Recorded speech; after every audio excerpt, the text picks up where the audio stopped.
Assalamualaikum warahmatullahi wabarakatuh. Bismillahirrahmanirrahim. Nahmaduka Allahumma bikulli hamdin wa sana wa na'udzubika min kulli naqmatin wa bala. Asyhadu an la ilaha illa anta wahdaka qadarta wa sannanta fi khalqika ma li sunnatika tabdilun wa la li qadarika tahwilun wa asyhadu anna Muhammadan abduka wa rasuluka. Allahumma salli wa sallim wa barik ala sayyidina Muhammadin wa ala alihi wa ashabihi asrafi ibadik. Amma ba'du. Para kiai, ibu-ibu nyai, para sesepuh, bini sepuh, aji sepuh ingkang dipun sepuhaken wonten ing Desa Tambahrejo, Dusun Karangmalang. Sedaya ingkang sami hadir, sedaya ingkang nderekake mangayu bagya wontenipun petilasan utawi punden Ibu Nyai Dewi Nawangsari utawi Nawangsari. Sedaya kemawon ingkang gadhahi hajat dipun paringi qabul hajat lahir, qabul hajat batin, qabul hajat donyane, qabul hajat akhirate. Amin Allahumma. Sedaya kemawon mugi tansah dipun mulyakaken dening Allah Subhanahu wa taala fitini wa dunya hatta ilal akhirah. Alhamdulillah.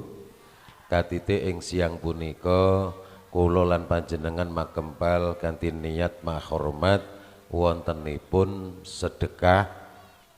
Napa Bu? Sedekah. Sedekah niku napa?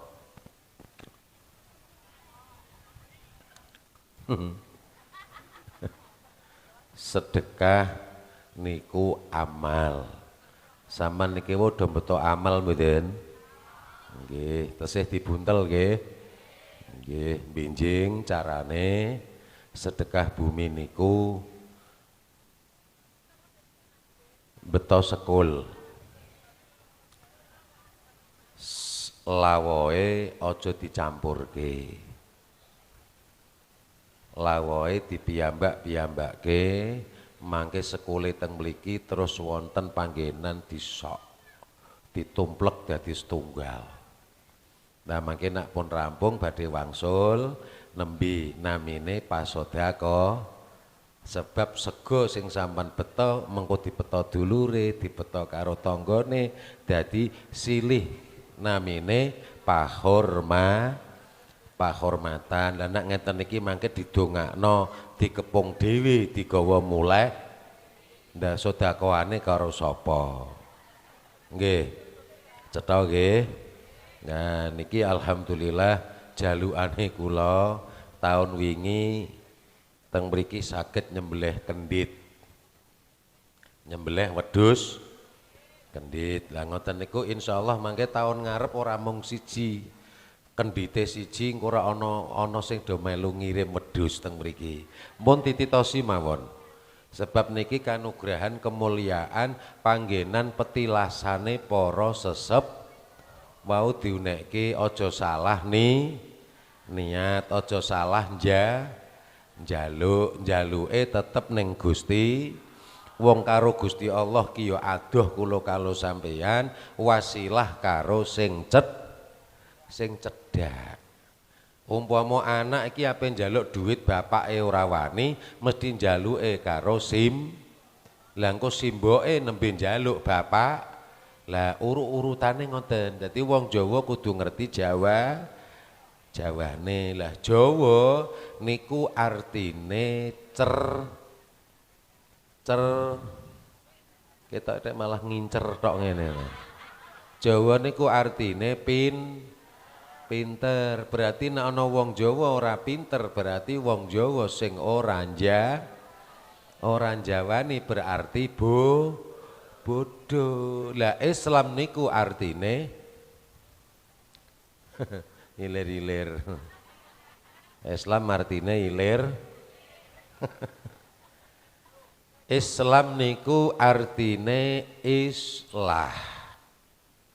Islah niku manggone neng dodo.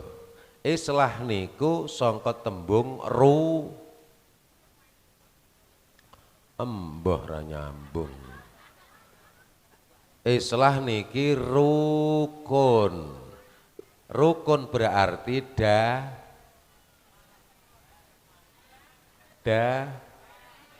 damai. Sampeyan ngenten iki damai mboten? Lah damene sampeyan lega lila ridho jejeran karo dulure, jejeran karo tanggane niat ngaji. Golek berkahe Gusti sak jam niki luweh utama tinimbang salat sunah swidak taun. Lah sampean lungguh ngene iki mangke kira-kira pinten jam?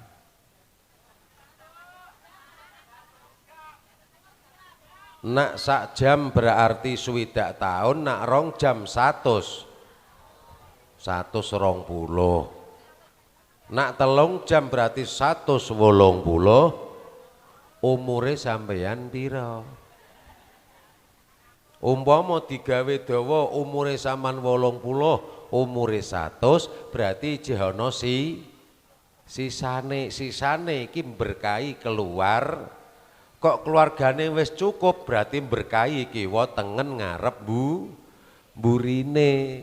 Iku sing jenenge nikmate Islam ketemu Jawa. Ayo wong Islam sing jawani dadi wong Jawa sing nak wong Jawa artine pinter, nak Islam artine damai, berarti wong ngerti damai nak duwe Lah ilmu niku manggene teng pundi, Bu? Bagi muni nang sekolahan. Ilmu niku manggone teng akal. Iman manggone teng dada. Mula tentreme ati kanggo zikir, jembare akal nganggo ilmu, padange donya nganggo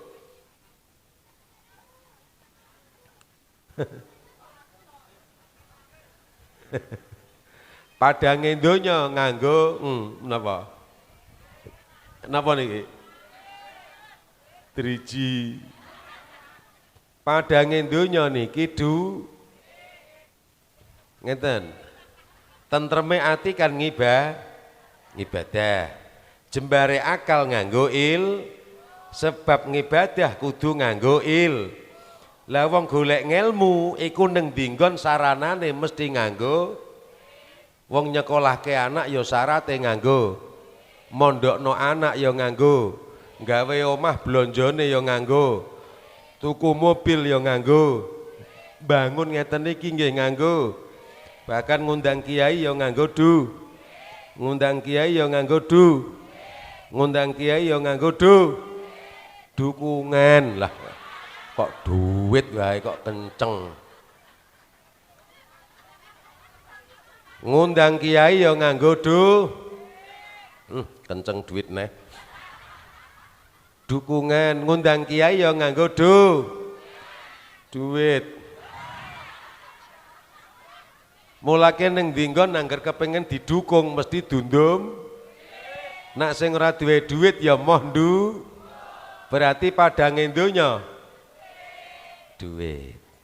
Srengenge metu padang nggih. Ning kok sampean gak duwe duit, akale peteng, atine ndedet.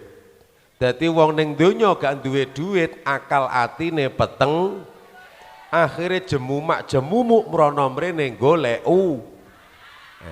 lah muga-muga utange sampean kok duwe utang ya ginanjar lunas. Nggih, nek diamini berarti duwe utang temenan. Mangke nek wis lunas iso ngutangi alhamdulillah. Mula ditembangke sloko-sloko bathoke elah sira mau menyang oleh-oleh payung.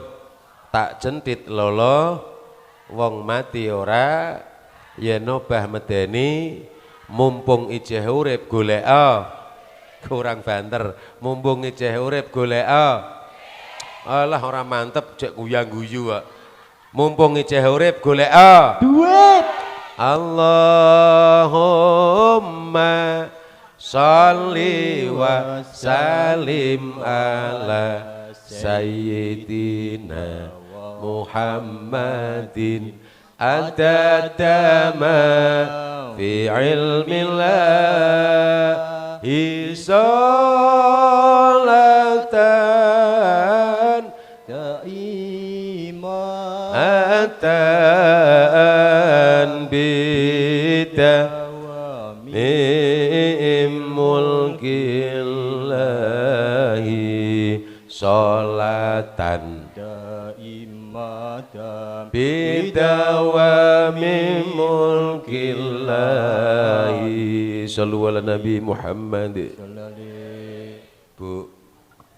Bu saman kesedekah bumi niku manggone teng pundi?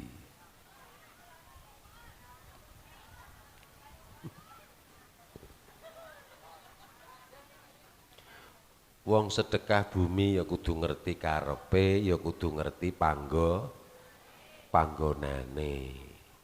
Engko ora ndadekno geger. Lah wong sedekah bumi iki ya gak nang masjid. Sedekah bumi iki nang sendang, punden. Dadi kula kalih sampean aja salah patrap. Ning ya aja nyalah kula wau dhuhuran teng masjid Mojopahit mriku. Kula nembe entuk 2 rakaat. Bancakane do teka. Aku salat ki mikir ana apa iki ya.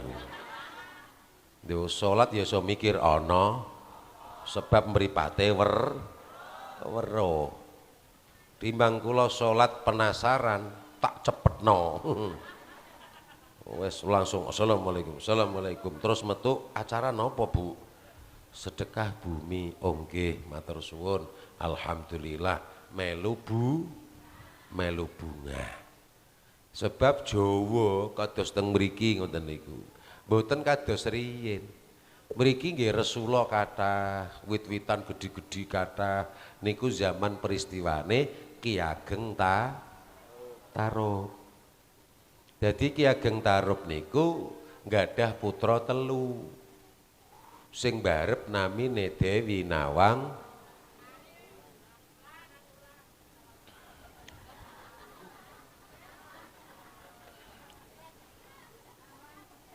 Sing barep namine Dewi Nawang.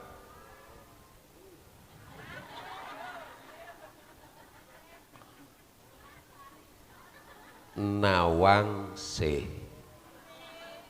Lho se adike namine Dewi Nawangsa Sasi. Dewi Nawangsa Sari. Ketoke keduren aku.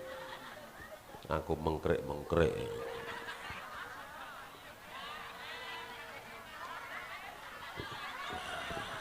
Semua enak ini watis ngapunten kula radi flu radi pilek dereng merem kula ndek dalu ngantos jam kalih nggih sami ngisi sedekah bumi pengunjung niku tak rampungi jam 12 njaluk tambah jam 1 njaluk tambah krana bedah desa mbah syutinge apa nyuting sapa iki aku endo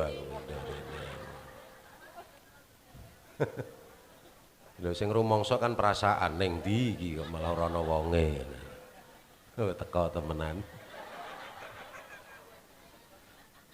engko pas diinceh mrene aku medun rono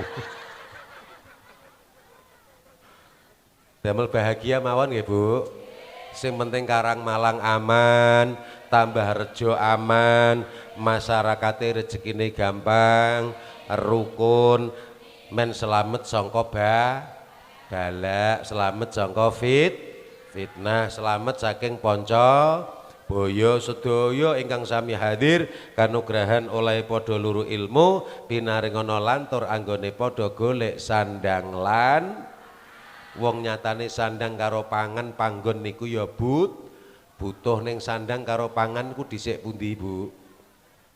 Sandang karo pangan dhisik pundi? Dhisik pangan. Bocah cilik ki mbok tukokno klambi teko Ramayana nangis ngiyer. Bisane meneng lho dibukakno jero kok. Mak pelote ngoten niku ya terus meneng berarti sandang karo pangan dhisik pundi? Berarti nek ana bocah cilik kok rewel nesu ngamukan berarti njaluk mie. Nggih ta mboten? Pantes. Tapi nek wis gedhe tuwa kok ijeh do ngamukan, gedhe tuwa kok ijeh nesunan, berarti sing gedhe tuwa kakean nesu ngamukan berarti kurang mie. Ini malah guyu hahaha. Allahumma sholli ala Muhammad. Dadi putrane Ki Tarub sing pertama niku namine Dewi Nawang Sih, duwe adi Nawang Sasi. Nawang Sari. Ya gak apa-apa, Sasi kena, Sari kena. Wanci namine dobel. Duwe adi meneh ayu namine Dewi Nawang. Iki lho sing do toto-toto nggo seragam iki lho. Dewi Nawang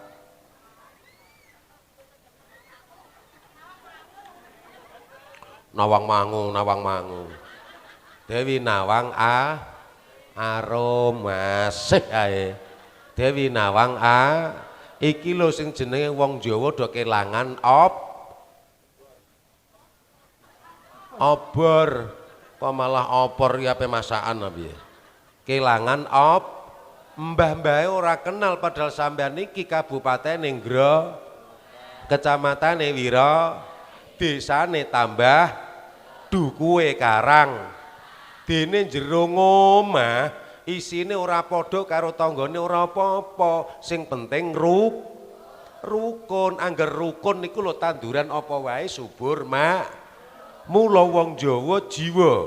Wong Jawa kudu iso nguripke jiwane. Wong Islam nglakoni syariate dene sing do ketunan kula blangkonan. Bab tugase kula neng dinggon gamblangke lelakon. Ndah lelakon neng Grobogan niku Ki Ageng Tarub besanan karo Browi Jaya sing putrane pertama Dewi Nawangsih dinikah Bondan Kejawan.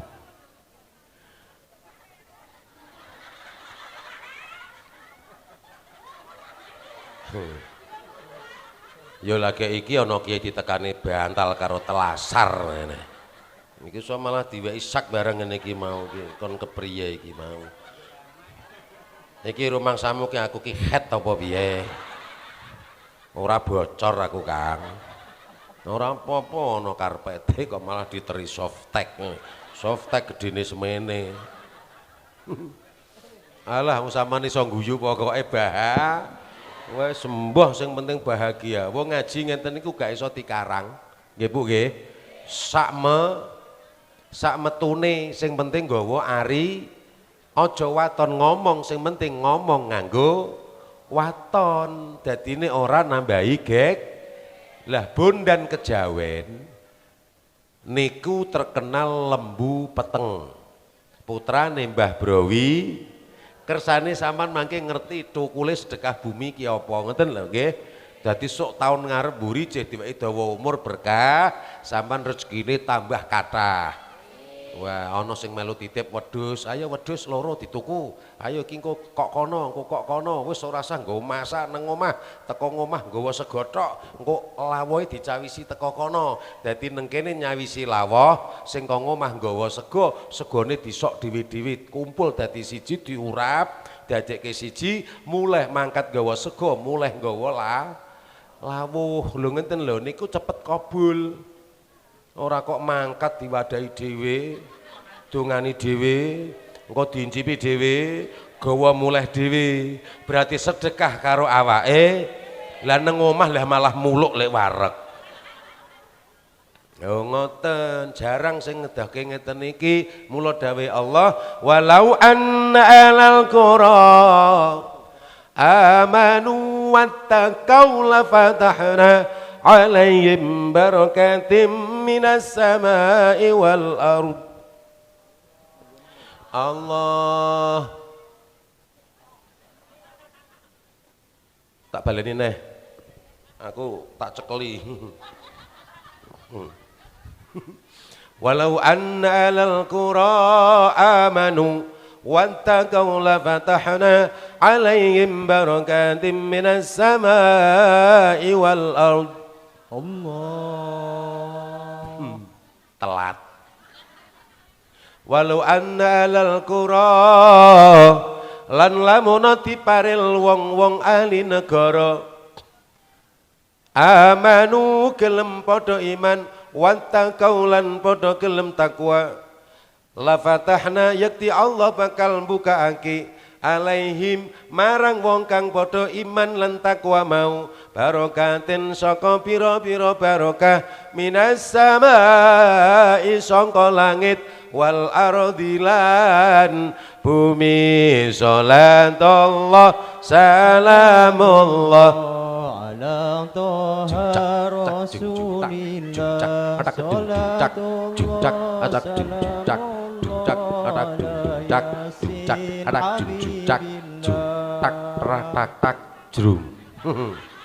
ya wes lambiku ngropel dadi terbang ra apa-apa.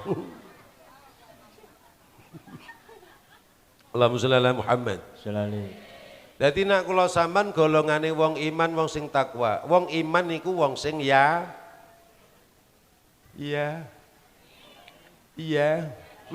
Yakin takwa gelem sampean ki wis yakin dimpek bojo karo iku. Lho wis yakin kok mau nglakoni, meteng napa mboten? Lah saiki akeh wong do yakin tapi moh nglakoni. Lah Bondan Kejawen putra Mbah Brawijaya nikah karo putrane Ki Ageng Tarub sing namine Nawangsih. Nawangsih kalih Bondan Kejawen niki gadah putra telu, Raden Dukuh, Raden Depok, Roro Kasihan. Raden Dukuh niki urusan Wanasaba. Sing Raden Depok nggelare Ki Ageng Getas Pandawa. Getas Pandawa niki gadah putra Syekh Abdurrahman terkenal nyekel bledek namine Ki Ageng Selo. Ki Ageng Selo gadah putra Ki Ageng Enis. Ki Ageng Enis gadah putra Ki Ageng Pemanah. Ki Ageng Pemanahan niki gadah putra namine Danang Sutawi. Danang Sutawijaya niki gelare Panembahan Sena, termasuk dadi mantune Ki Penjawi Bupati Pati. Pati. Alhamdulillah.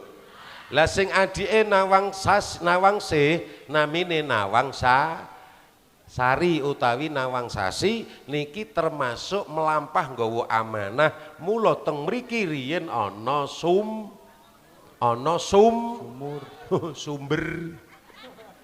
Teng mriki ana sumur. Sumur yang goleki sumber iso dadi Cuman Yaman Londo endi ana sumur sing karomahe gedhe ditutup. Akhire silep diwahi sada sebab ana sing khianat. Aja sampai wong Jawa iki do diwahi kekuatan imane, men gampang sihir. Akhire Mbah Nawangsasi entuk tugas karo tiyang sepuhe. Blarak-blarak niki riyen nggih alas gedhe, Bu. Tandha-tandhane niku wit meh utawi wit mindhik. Mulake nang kene mindhik niku ngintik. Mula jarene Jaka Tarub iso entuk widodari gara-gara ngintik wong Lah kok saiki niru-niru ngintik wong adus, mripat karo silai ilang jeblok watu. Lho nggih napa mboten? Niku sinetron, mboten kok terus ucul-ucul terus adus terus Joko Tarub ngintik ngene. Ngintik mboten. Widodarine niku jek sinau. Ngoten lho, lah diintik biasane nang pondok lah ngoten. Santri lanang ngintik santri wedok ya padha wae ngintik santri. Ndelalah dadi jodhone ngoten lho Bu. Wong widodari kok ora terus teko langit kayang-kayang nggawa selendang niku mboten. Niku film widodari ki ya sampean-sampean iki. Widodari niku lanang napa wedok? Sing banter. Widodari lanang apa wedok? Lah sampean ki lanang apa wedok? Lah iya berarti sampean iki lah bidadari untuk suamimu, bidadari untuk anak-anakmu. Ngono. Mula nak wong do toto-toto ki aja nak pendhake lunga, aja pendak pengajian, aja pendhake nang pasar, mapan turu ki ya tata. Nak model zaman aku nek gak percaya. Mapan turu nek toto-toto. Nggih, toto-toto. Nggih nate tawa. Mas, iki wayah udan-udan sampean ngersake kula mboten. Ngono ki wani tah mboten sampean? Isin. Weke dhewe kok isin. Iku buka lawang swarga, Mas, dalu niki ngersake kula mboten. Sing lanang terus dadi Welkudara. Ngono sampean terus tata-tata. Wis pokoke wedakan dobel-dobel. Jeh kurang putih, jeh kurang marem ya parutno telo. Malah amblem kabeh. Ya lipstikan sit ngono iki wong lanang ape lunga jagong wis nggo heman. Tapi nak mapan turu ki alis wis usah dikerok ya ora usah. Celaan ya sing hati-hati. Kesusu malah keliru lem kastol, lem fog malah ngene-ngene sampean. Engko ya nganggo minyak-minyak wangi nak mapan turu niku sebab nyanding Gusti Allah minyak wangi. Ketok minyak wangi ora ana ya tilik-tilik mburitan omah apa ngisor jendela nak menawa ana godhong kemangi. Kelekmu gwebeg godhong kemangi. Engko nek bojomu mlebu ra iso kaya iwak lele kae ya. Wong ambune kaya warung Lamongan. Allahumma sholli ala Muhammad. Lah nawang sasi niki teng mriki ketemu jodhone. Ketemu jodhone teng mriki mula kula ngaken nyembelih wedhus kendhit. Dadi dikendhiti ora mungkin ana niki nak wite ora gara-gara ambruk ngedeke paseboan. Lah niku dipageri minangka digawe tenger. Oh gak usah wedi. Wong niki digawe tenger nak teng mriki petilasane tiyang sepuh berarti wilayahe wilayah bidadari wanita yang solihah. Oh derek apa? Wah aku dipelili.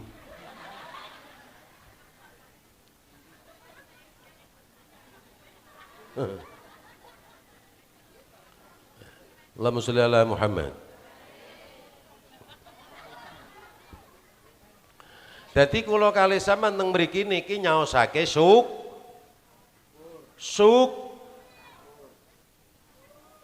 syukur berarti lah temu jodhone nawang sasi ketemu namine Raden Jokondar. Raden Jokondar niki putrane Raden Arya Bariben. Arya Bariben niki putrane Arya Galuh. Putrane Arya Penang, kok Arya Galuh? Arya Penanggungan. Arya Penanggungan niki putrane Raden Arya Galuh.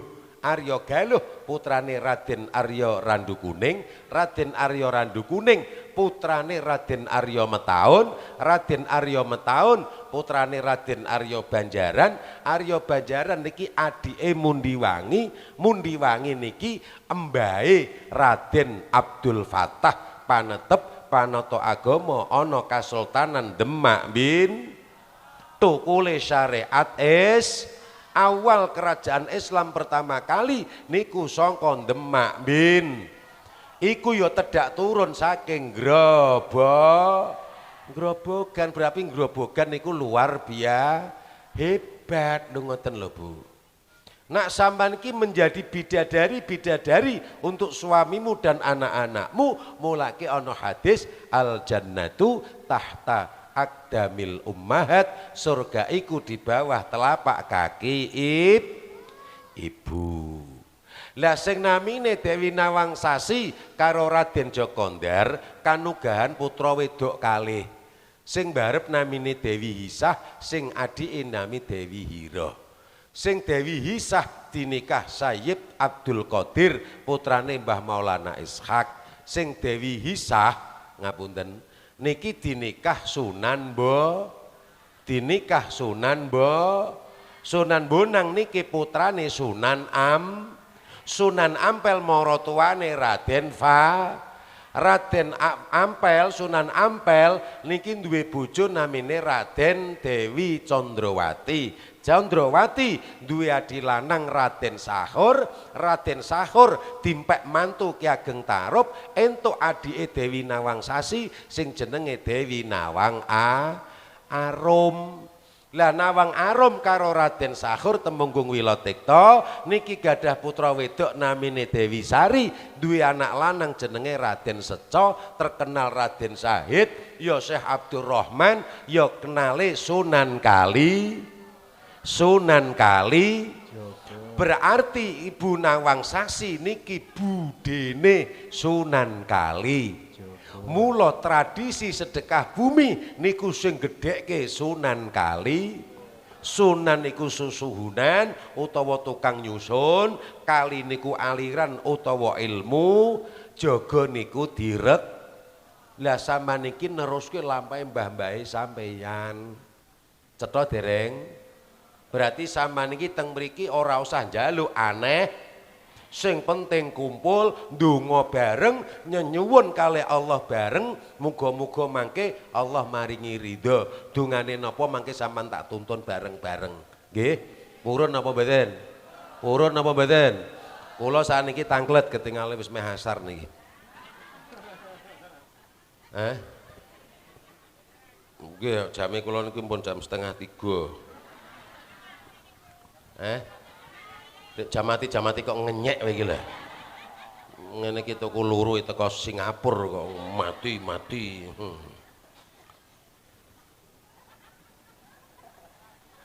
Kuwi jane WA-an apa video aku to kuwi. Allahumma sholli ala Muhammad. Mbon nggih sejarah Mbah Dewi Nawangsasi cetha nggih. Berarti Karang Malang, Karang niku panggonan, sing jenenge Malang niku keputu. Teng mriki dadi keputusan jejuduan. Lho ngenten lho mulake kala-kala panitia utawa pengurus teng mriki niku diweki kembang mayang 4. Ngertos kembang mayang? Diweki nak pas acara ngenten iki ana kembang mayange. Ngoten. Dadi sok tahun ngarep niku ya ana gunungane ngoten nika. Berkah nika ya ana kembang mayang, niate kangge nyenengke tanduran-tanduran kaya ngeten iki seneng krungu sampean roh ngeten iki. Namine Dewi Sri kuwi zaman Purwacarita dioyak-oyak karo demit saking ayune, akhire ketemu dislametke karo Raden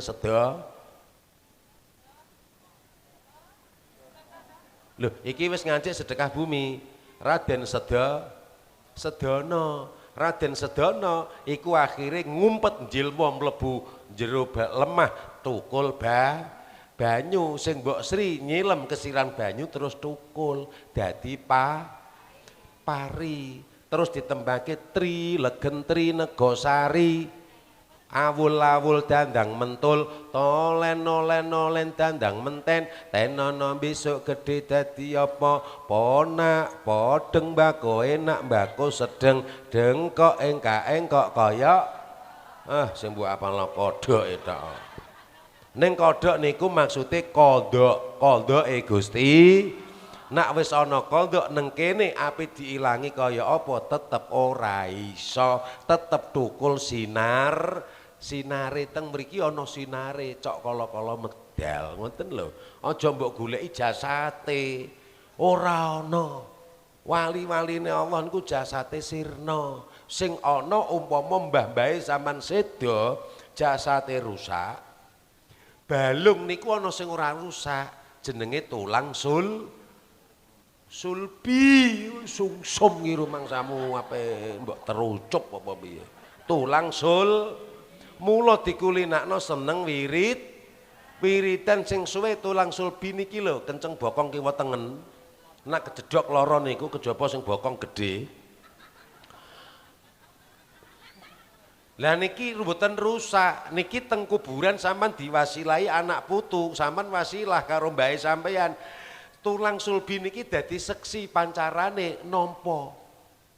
Ngoten lho Bu. Dadi uga ana wasilah kok balik mboten enten sebab mayit niku ana telu, bali, nyawiji, mati. Sampean pengen bali apa pengen mati apa pengen nyawiji?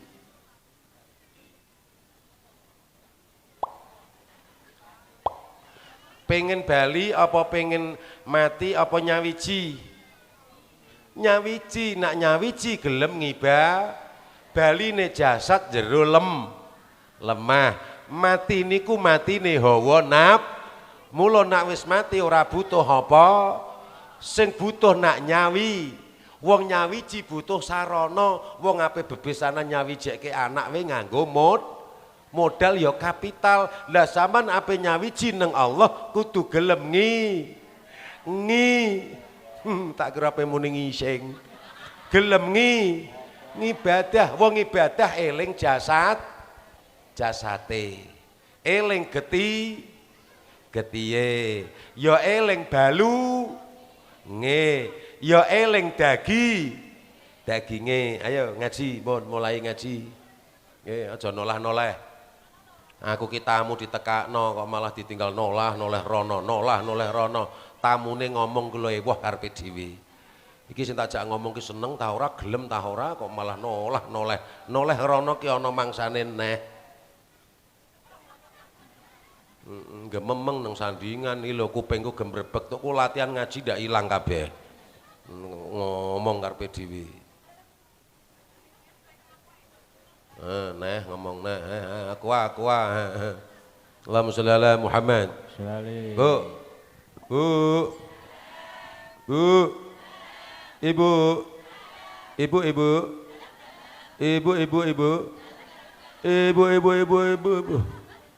Ngeten. Saman gadah kulit. Asale saking napa? Lha aku tak wis muni ngene ya. Gadah kulit asale saking napa? Lemah. Berarti nak sampeyan rumangsa duwe kulit saka lemah, berarti sampean sedekah bumi ki sampean sedekahi sinten? Awake dhewe. Nyelameti awake dhewe. Sebab hasil bumi niki tukul buah, tukul ngeten niki ana tumpeng nggih. Tumpenge tingkat papat syariat toreko hakikat marifat ini diwehi wortel, diwehi timun, ndok wong ndok kono tuan malah diketok-ketok. Gawi ingkung ya ora ditaleni. Taleni tutus ngoten, mangke nak pengen dikepung diudari, aja kaya ndek dalu. Taleni rapiah. Lah ngene ucul-ucul lah ya angel. Terus kula umumke dumateng sedaya masyarakat Mbolo Agung. 2025 menika ndamel ingkung dipun taleni kalih rafiah. Niki wonten pengumuman saking langit menawi ndamel ingkung tahun 2026 talenono bendrat aku ya.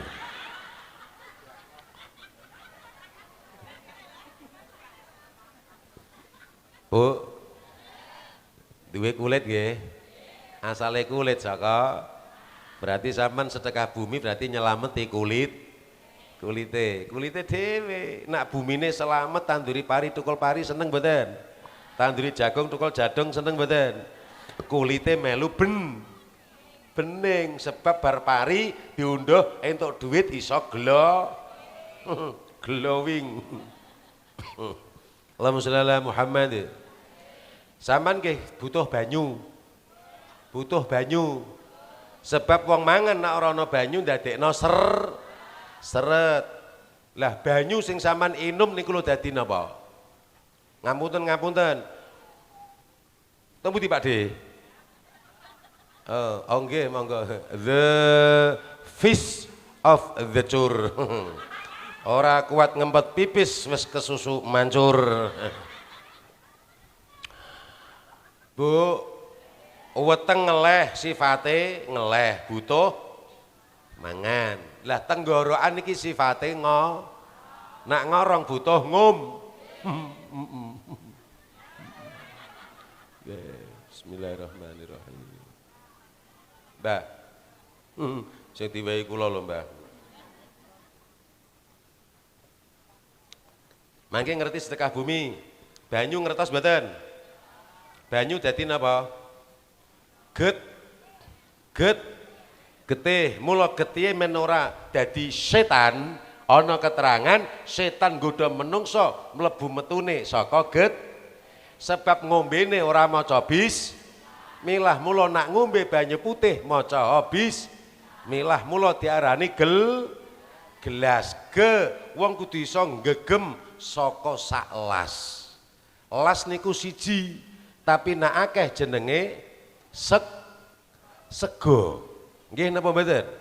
Nak wis ana sego ora ndadekno seseke raga sebab mancul awake rasa papat aja sampe syariat toreko hakikat makrifat. Lah kula sampean iki wong jo bisane enak disoki wit. Ayo golek wejangan sing marai padang, gelem maca gelem maca tas, gelem maca isti. Bisane iso seger terus diut ning donya usahane aja sampe mandek nak mandek bakale bangkrut. Bisane ora bangkrut ngudeke nganggo sendekno atimu, sendekno pikirmu marang pangeran. Ngene iki tuku sinau 2 tahun. Engko nek wis diudhek nganggo sendok iso nyendekno pikire atine kabeh nang Gusti Allah terus diseru sengkala ro beda apa wae bakal luput sebab nginume maca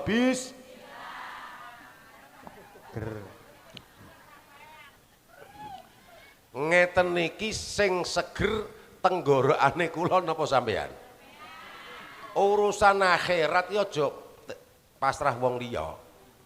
Urusan akhirat ya tumandang awake dhewe. Saman sedekah bumi aja krana-krana teyatono sangka awake dhewe. Tapi nak sengkala ro beda bakal luput wis maca bismillah gandengane ngopi niki endi udut kumbang. Amet gaya. Umure didut. Nak umure didudut diarani rasane dida iki urip napa mati?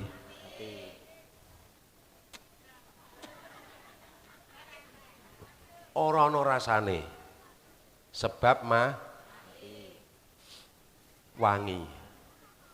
Mbah-mbahe sampean ki gondone wangi sampai ngenten iki sebab rukun super kertas mbako petani karyawan proses pabrik, toko, sales, rukun. Berarti rukun niku mula diarani rasane didokok. Sampeyan didokok Gusti Allah neng Karangmalang, didokok neng desa Tambah Rejo, cintai. Wujud mencintai nggih rukun iki. Ngenten lho Bu, niki sampeyan wis wujud mencintai, balak-balak do dhisik. Nggih napa mboten? Sebab nang donya iki kaya mbahku iku mangkel. Sedot iso nang tenggoran kene iso watuk-watuk, nggih mboten? Lah pintere wong Jawa angger werbas pipis yo balik neh. Pintere wong Jawa godhong mbako gak dimasak, ora digawe kuluban.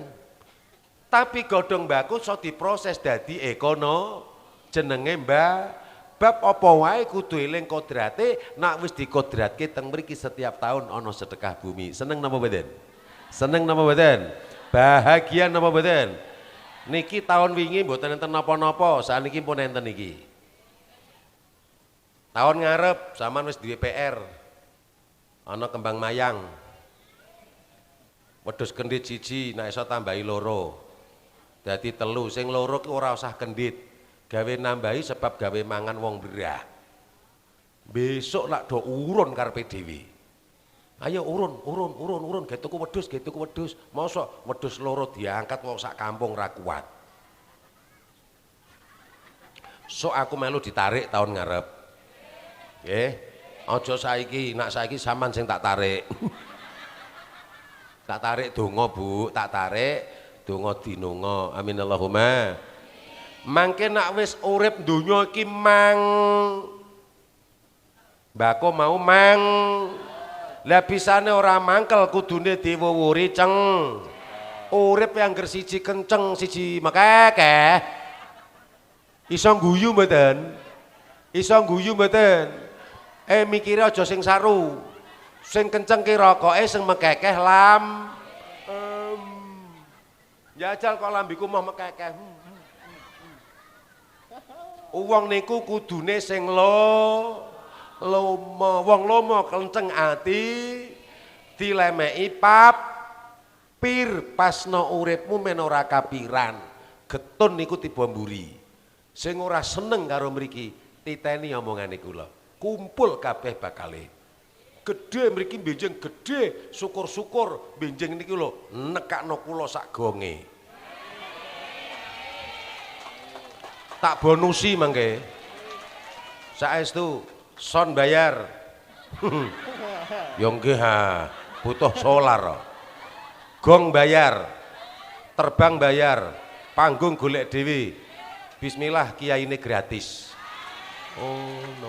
Tapi kan regane tak dhuwurno. Boten.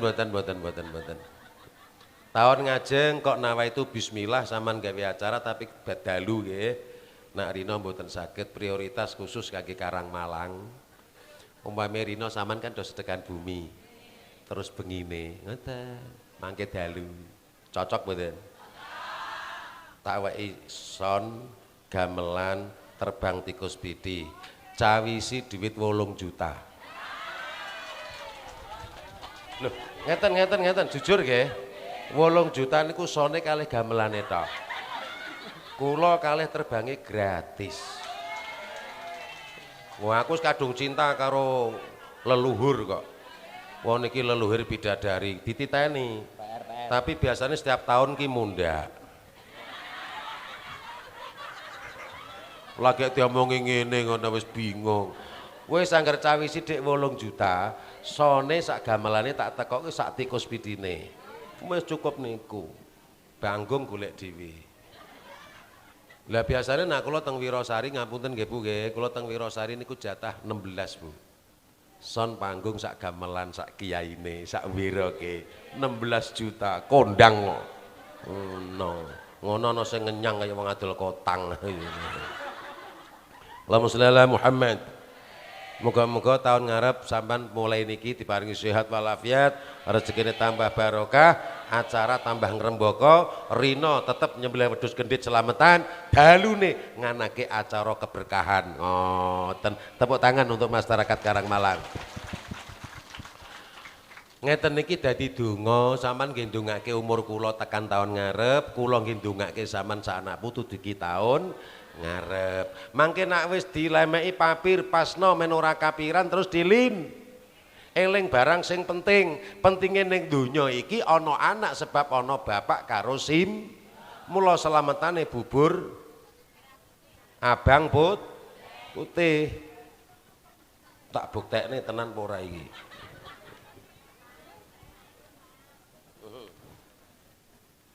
Oh iya. Jos.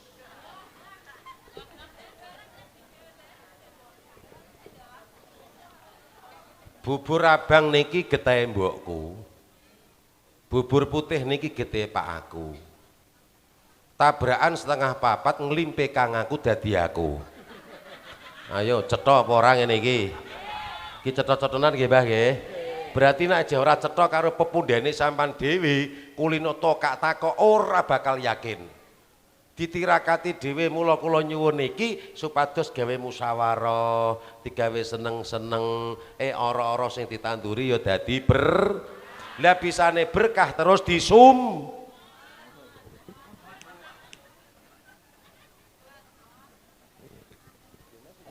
Urip napa mati? Urip ana rasa. Sebab iso urip diset.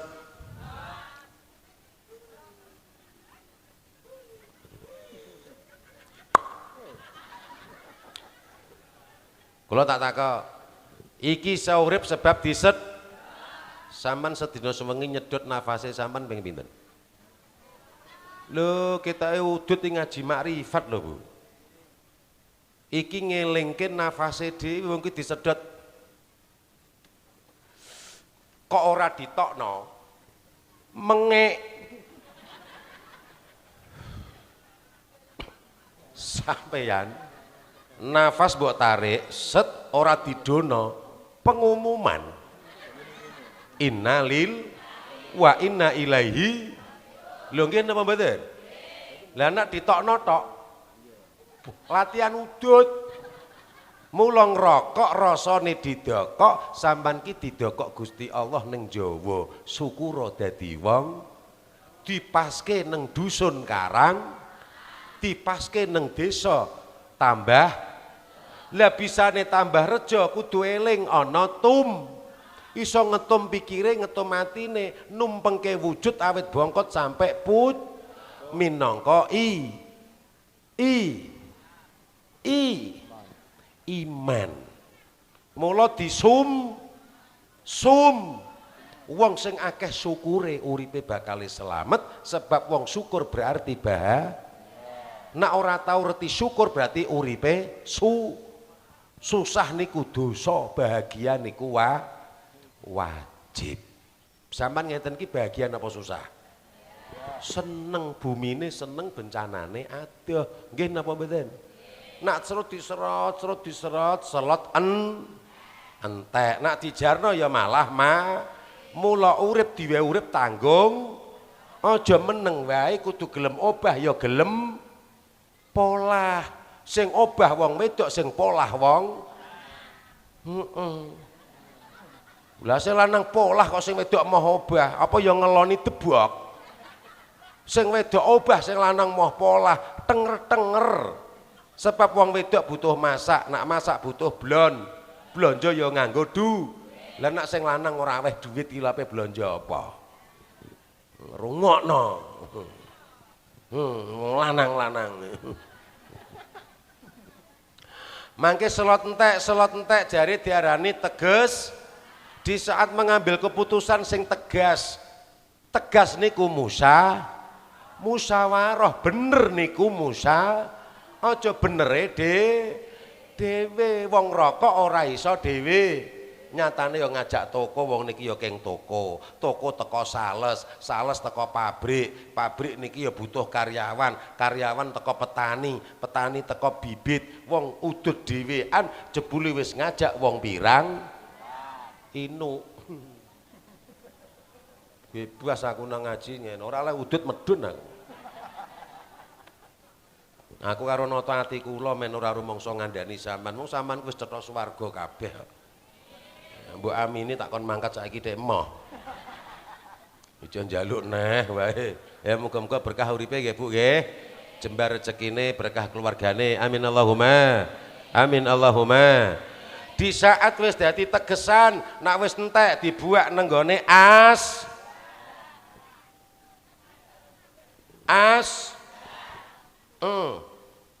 iku tengah, bak iku wadah. Di saat ada keputusan apa wae, ambillah tengah menurut wong akeh ki piye, aja menurute nak kekencengen kok menurute dhewe, apa besok nak mati apa mangkat dhewean. Woi, mula nek ora kepengin ana bencana bisane rukun iso metu endhog. Gara ana endhog sebab pitik niku lho ngetokno perkara loro. Siji ngetokno endhog, siji ngetokno tembelek. Sing mbok lebokno kulkas ki endhoge apa tembeleke? Dadekno kulkas nang ati sampeyan. Atine sampean ku dadekke kulkas, adem iso ngademke. Nyatane banyu lebokke dadi es. Wong ki sing nang sanding sampean men do seneng, men do adem ki piye carane? Carane ora liya lomo.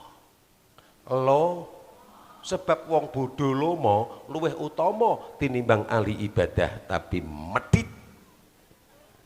Bodho lomo luwih utama daripada ahli ibadah tapi medhit. Sampeyan iki termasuk golongane wong lomo. Lho ngoten lho Bu. Tesih kiat. Nggih, mbok siap aku engko bengi prai. Santai kula. Memang mangke dalu prai, tapi ngejek tangga. Dadi kula kalih sampean ki nek wis siap wafi anfusikum afala tubsirun.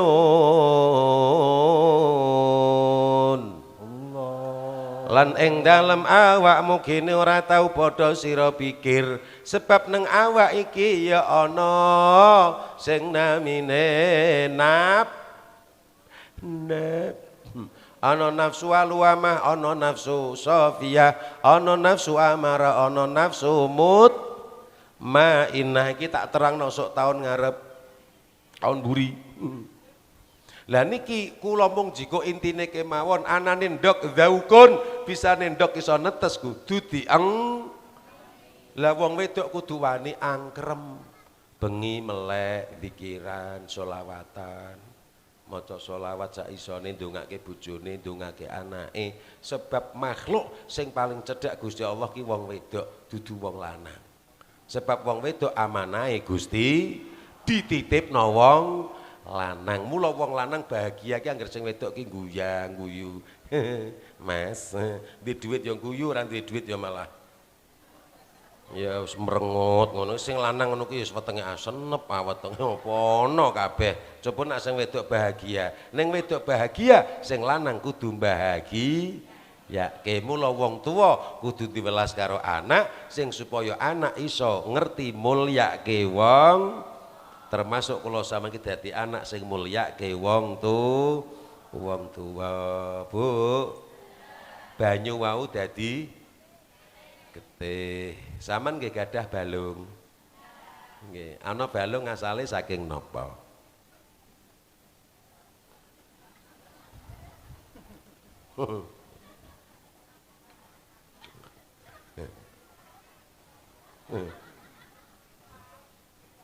Anane balung saka angin. Balung saka coba sampean kesliyu engko sing sesek ra ambekane. Nggih napa mboten? Balung ana sing kecengklek ambekane mesti sesek. Mbon tak ringkes. Wis ana bumi dadi kulit, banyu dadi angin dadi balung. Butuh geni mboten? Lah geni dadi napa?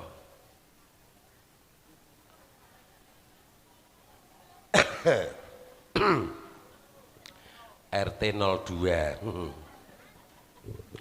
Geni dadi berarti bumi, banyu, angin, geni anggon awake manggon awake saniki kula tak takok, Bu, sampean ki gadah raga. Gandengane raga napa? Sing banter. Gandengane raga oh nyawa. Wedhus kae ya duwe ra. Ya duwe nya. Lah bedane kalih kula sampean napa? Kok gandengane raga angger nyawa, gandengane raga nyawa. Kucing yang duwe raga di nyawa.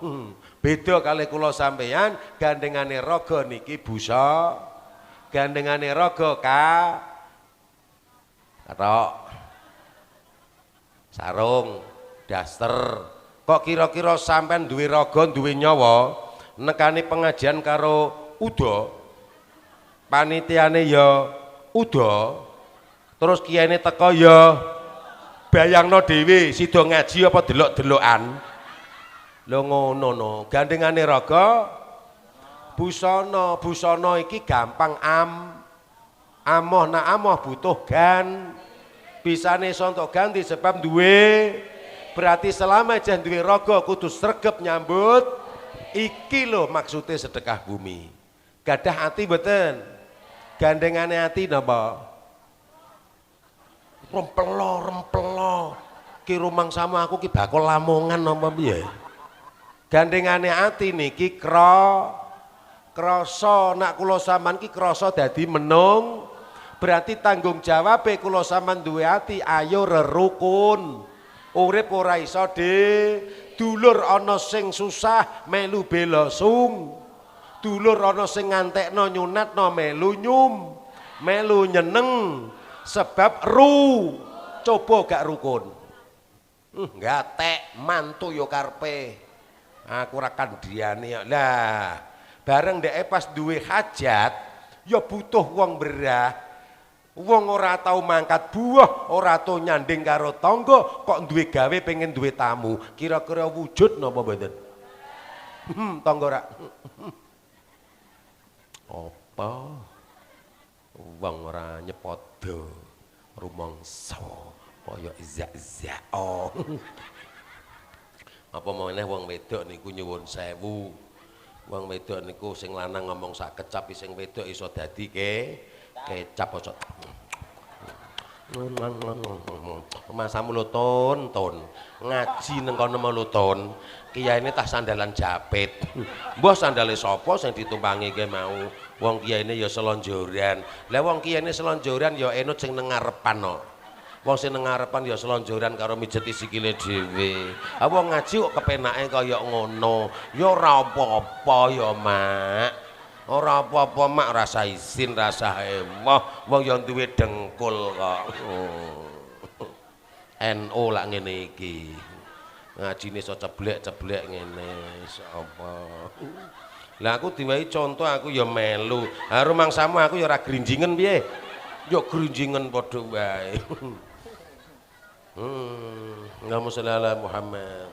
Padha sing nyetel sound system awit mau ya selonjoran ae. Aku ya terus enot nggih. Wong enot apik ya ora apa. Wis gandengane ati krasa. Wis krasa kesel dereng. Allahumma sholli ala Muhammad. Saman ge gadah roh. Saman gadah roh. Lah sore niki saman roh sinten? Lha niki ngajine cetha-cethonan ra umpet-umpetan. Saman roh sinten? Saman roh kula sebab ijeh urip. Kula roh sampean ya ijeh gandengane urip napa? Aja kesusu. Kok kesusu men mati lho. Tak dongakno dawa kok malah mati. Gandengane urip napa? Aku kan udut tak.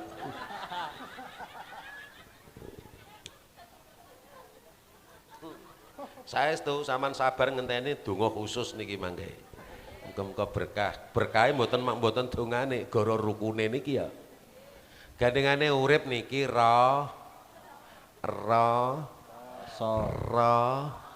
rasa.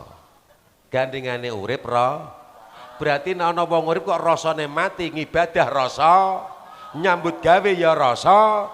Padahal kula sampean duwe roh, gandengane roh niku ibadah. Ayo sampean roh kula ngibadah, kula roh sampean ngibadah sing sempurna iku bali nang ngarsane Gusti. Ler tandure sumiler tak ijo royo tak senggo kemanten anyar. Manten anyar bocah angon bocah ngon penek eno blimbing kuwi lunyu penek eno kanggo mbaso dada tira kanggo mbaso dada tira dada tira kumitir pedhaing pinggir najlumatana kanggo sebak mengko sore mumpung dang rembulane mumpung kalangane ya surah iya. Mohon tepuk tangan kagem masyarakat Tambarejo Karangmalang. Alhamdulillah. Muga-muga keplok-keplok sampean nggawa barokah sebab wong keplok-keplok niku wong keplok-keplok niku lah bisa niku lho sampean meneng donya menang iku kudu gelem nglakoni tanggung jawabe nek wis bar maca syahadat nglakoni salat ki cok ngadeg nggih Bu. Ngeten niki ngadeg apa ndodok? Nggih, ngadeg niku berarti urip, berarti nek ora ngadeg ora berarti ana wong urip ora gelem salat berarti urip wong berarti wongan mobil berarti mobilmu ora iso ditumpaki. Bu, kula kan ngadeg. Ape salat terus tangane ngadeg, tengen jejeg, kene ya jejeg, sirah ya jejeg, iki jejeg, iki jejeg ngeten iki kalimah napa? Nek ora mbok jawab ya aku kaku ngene. Niki kalimah tasjid. Tasjid niku ngudaneni iso mateni iso alif nun tasjid fathah nun fathah ijeh urip tapi nak sukun bundel iki wis mati. Lah kula samanku takbiratul ihram berarti sesuci sebab ihram niki tempat suci. Ngadeg urip niki iman tauhid. Nah wis bar ngadeg terus ro ngadeg niki banyu.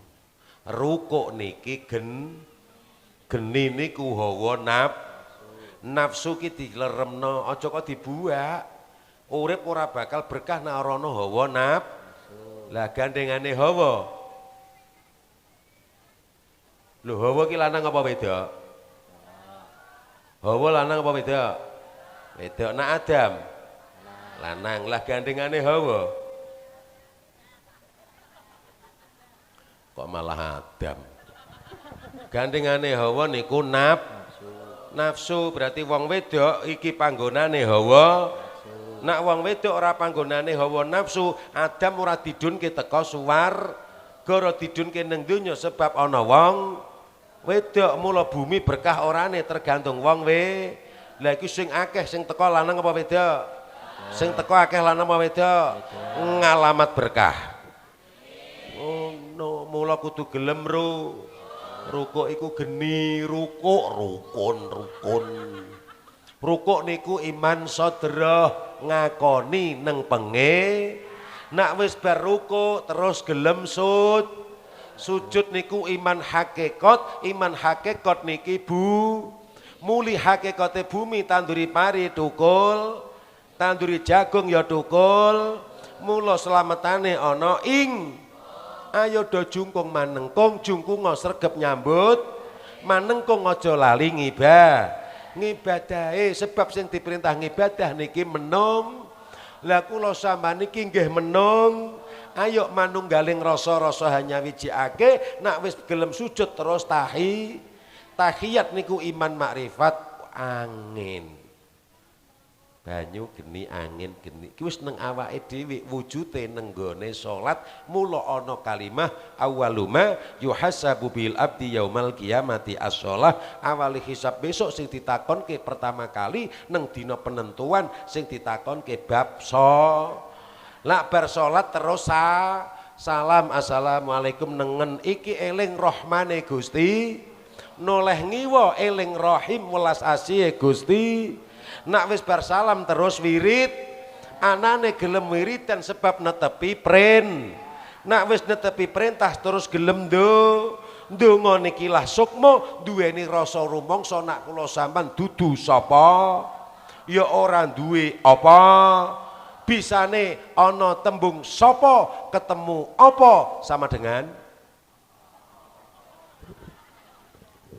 apa-apa anane sopo ketemu opo-opo sama dengan lapo-lapo. Nak wis do lapo-lapo bakale ketemu sopo. Nak wis ketemu sopo-sopo terus nemokke apa. Lah apa iya apa ora? Nak kula sampean niki yakin karo sedekah bumi. Yakin apa mboten? Yakin apa mboten? Sebab bumi niki wit tanda tandane wedok sebab duwe gunung. Bumi wedok tanda tandane wedok sebab duwe nek ana wong wedok kok gunung ora duwe gunung princes sebab gunungnya kayak tutup gelas. Nah, nek wong wedok beda nggih napa mboten Bu? Lah kula sampean kabeh gedhe ngenten iki nduk cilik niku sangka air kesuciane ibu. Mulake ibu iso ngetokke air susu dengan kesuciane sangka makman dedaharan. Lah dedaharan niki mengke mugi dados dedaharan sing barokah, sing jake daging-daging kula sampean berkah sebab anane ndonga kula sampean ngrumangsani ora iso apa-apa sebab tunduk karo bendara rumangsa dadi kawula. Amin Allahumma. Amin Allahumma. Monggo kita dongake sareng-sareng pakhormatan sedekah bumi. Allahumma bi hurmati Abul Abbas ya bali ibn Malkan Nabi Khadir Habibur Rahman alaihi salam haniyun haniyun haniyun suyirat bil jibalu bi barakati Ummi Musa Ibnu Yaqub alaihi salam khususan ila hadrati Sultanul Auliya Syekh Abdul Qadir Al-Jilani ya Syardur Syekh Abdul Qadir Al-Jilani ya Muhyiddin Syekh Abdul Qadir Al-Jilani ya Qutbur Rabbani Syekh Abdul Qadir Al-Jilani radhiyallahu an. Assalamualaikum ya rijalul ghaib. Assalamualaikum ya arwahul muqaddas. Agisni bi gausillah wa anzurini bi nadratillah wa aini bi aunillah. Assalamualaikum ya azkiya ya nuqaba ya nujaba ya akhir ya utat ya abdal ya amud ya kutub ya gausah ya agisni bi hurmati ya sayyidina Muhammadin sallallahu alaihi wasallam wa ila hadrati jamil auliyaillah fi hadhil qaryah Tambarjo khususan sesepuh bini sepuh Karangmalang khususipun Kanjeng Ibu Dewi Nawang Sasi. Al-Fatihah.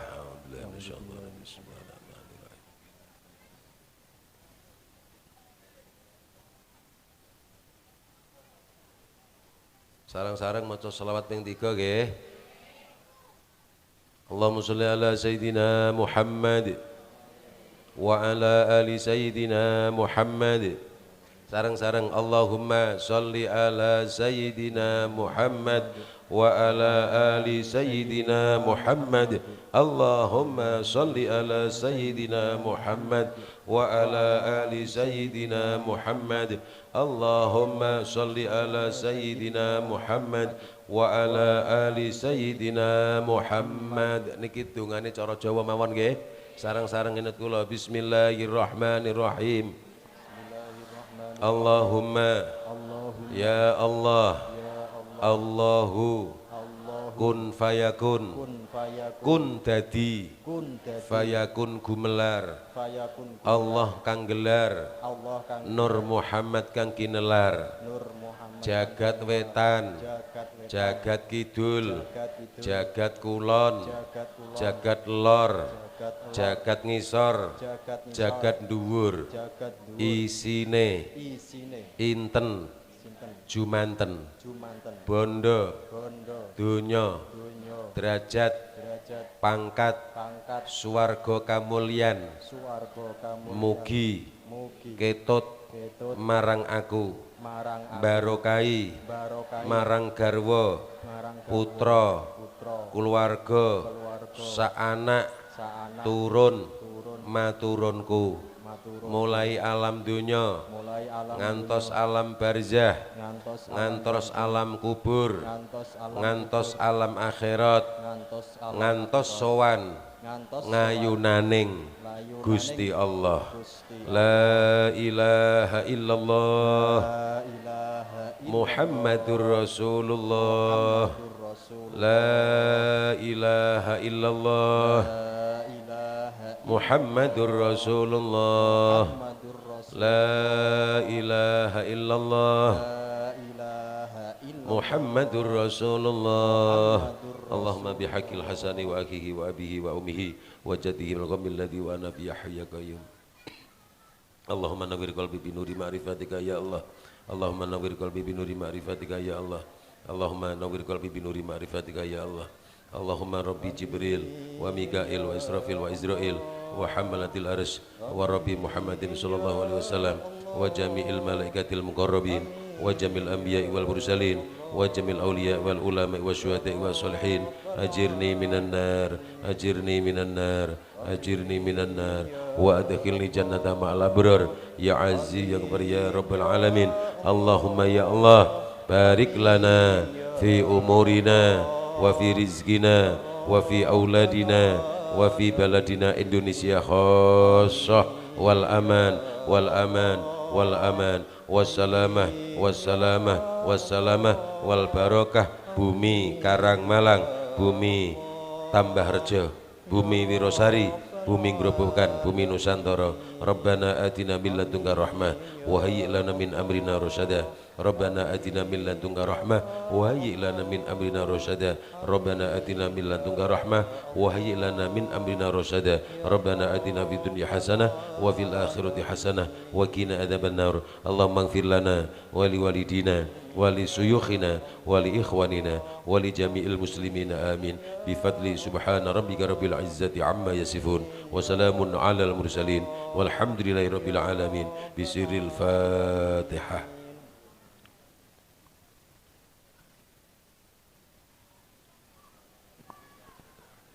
Bismillahirrahmanirrahim. Kabul. Allahumma sholli ala Muhammad. Teman-teman sedaya saking kawula kirang langkung anggen kawula matur menawi wonten atur ingkang kirang ngrespake manah nyuwun samudra pangaksama kirang lamun ingkang kula matur wallahul muwaffiq ila aqwamit thoriq. Wassalamualaikum warahmatullahi wabarakatuh. Waalaikumsalam warahmatullahi wabarakatuh.